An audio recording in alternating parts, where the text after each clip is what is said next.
With foodborne illnesses in the U.S. causing 128,000 hospitalizations and 3,000 deaths a year, the USDA is offering some food safety tips online too. Welcome back to Techstination. I'm Fred Fishkin. Joining us is USDA food safety expert Meredith Carruthers. Hi, Meredith. Hi there. How are you?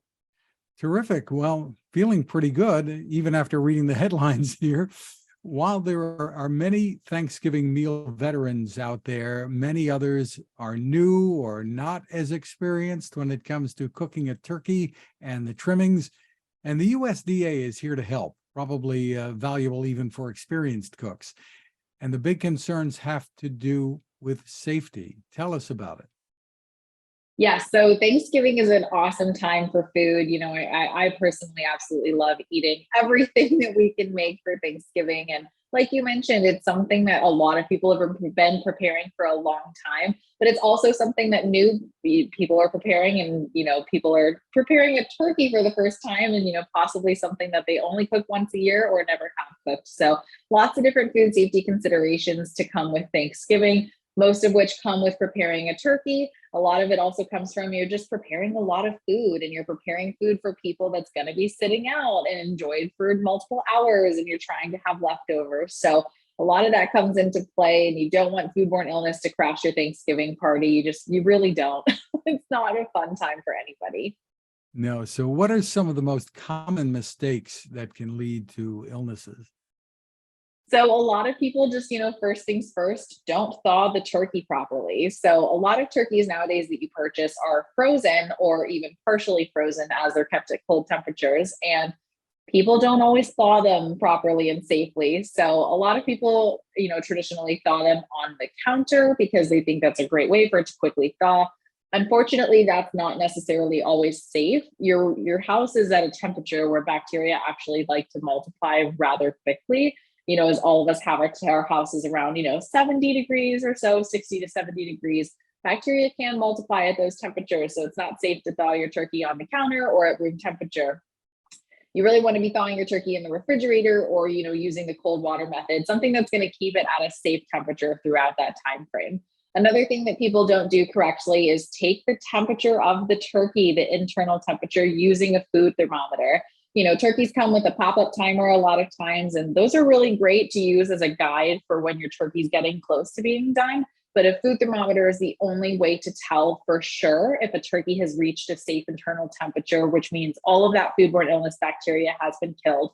So you want to be using your food thermometer in 3 places: in the thickest part of the breast, the innermost part of the wing, and the innermost part of the thigh, to make sure it reads 165 degrees Fahrenheit. And that will mean that your turkey is done and safe for everyone that's eating it. Very often people are out there with the cutting board on Thanksgiving Day and starting to carve the turkey. Are there telltale signs that, this better go back in the oven? So really, color, juices, all of those are not sure indicators of doneness. A lot of times it'll be, if the turkey looks a little bit raw, it needs to go back in. And that's really where your food thermometer comes in handy, and why we recommend for everyone to have one, because if it's reached 165 in those 3 places, it is considered safe to eat. Color is not a reliable indicator of doneness. Sometimes the turkey might still look a little pink, but when it's reached 165, it's technically safe to eat. And that color may still be a little persistently pink, and that's okay.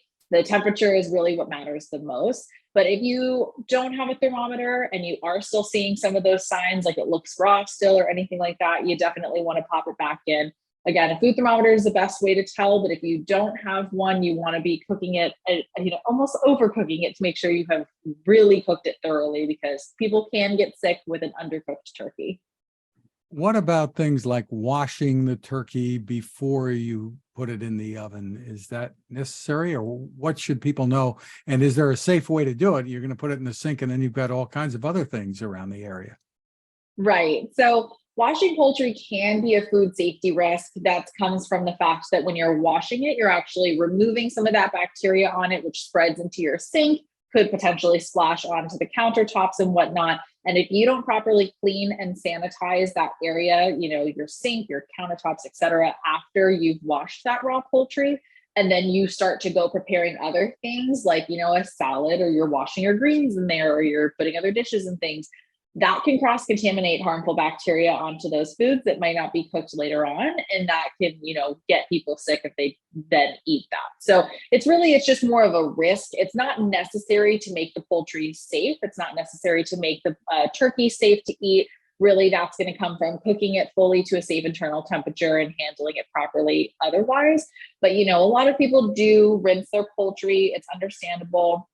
We also understand that turkeys are large and they're bulky, and it's hard to properly, unwrap all of that and contain all the juices in something other than the sink. So that's totally understandable. And it's something that's going to be easier. It's not necessary, but yes. So the way that you would then make your situation safe afterwards, if you do have to rinse your, turkey, or if you have to unwrap it in the sink or something like that, is to really clean and then sanitize. So clean is going to involve taking a, sponge or a rag or something with soap and water on it, scrubbing that down. That's going to physically remove any debris or some of those germs that are there. And then after you do that, take a sanitizer. So that's going to be either, a commercial sanitizer that you've purchased that's safe for food contact surfaces, or a sanitizing solution that you can make in your own home of 1 tablespoon bleach to 1 gallon of water, and wipe that down, let it air dry, and then you can continue preparing your foods in your sink afterwards. So not necessary. We don't totally recommend to do it, just, to keep everybody safest. But if you do, clean and sanitize your sink fully and thoroughly after to make it safe. Very interesting. And what's your advice to people about deep frying a turkey? Some people like to do that, but I imagine that might be tougher to try to get a temperature read. Right. Yeah. So deep frying is a cool option. I personally have had deep fried turkey and really liked it a lot. There are some personal safety considerations that come with deep frying that you always have to make sure you follow, like making sure the turkey is fully thawed before it goes in the deep fryer.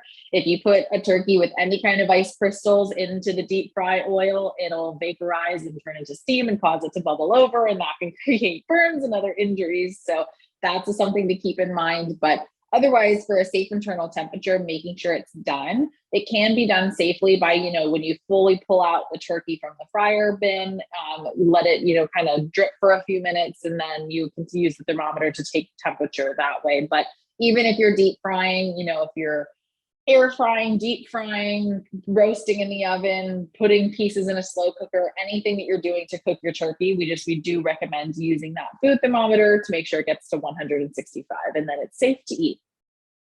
And then there's the matter of leftovers. Mm-hmm. How quickly do we need to get what's left of the turkey, assuming there is left of the turkey, into the fridge? Absolutely. I love leftovers so much. So I definitely want to make sure that they are safe to eat for days to come. So to do that, they really have to be getting into the refrigerator within 2 hours. Or if any of your listeners are somewhere where it's over 90 degrees Fahrenheit, that time is reduced to 1 hour. But 2 hours is your magic number for Thanksgiving leftovers. As food starts to get served, as everybody's sitting down, eating, going into their turkey comas, it's easy to lose track of time. So try really hard to set yourself a reminder or a timer that has that 2 hour mark, so you can make sure you're getting back to your food, breaking it down into smaller portions, getting it into the refrigerator within 2 hours, because after that time frame, harmful bacteria can continue to grow. They can even grow to dangerous levels that make it so they won't be safe later on, even if you reheat. You do have to make sure that that is getting into the refrigerator within a 2 hour time frame. So I guess we can say before dessert, take care of the leftovers. Yes, exactly. Before dessert, take some time to go ahead and put those foods into the refrigerator, get them all nicely packaged up. And that also gives you space to put your desserts out. Excellent.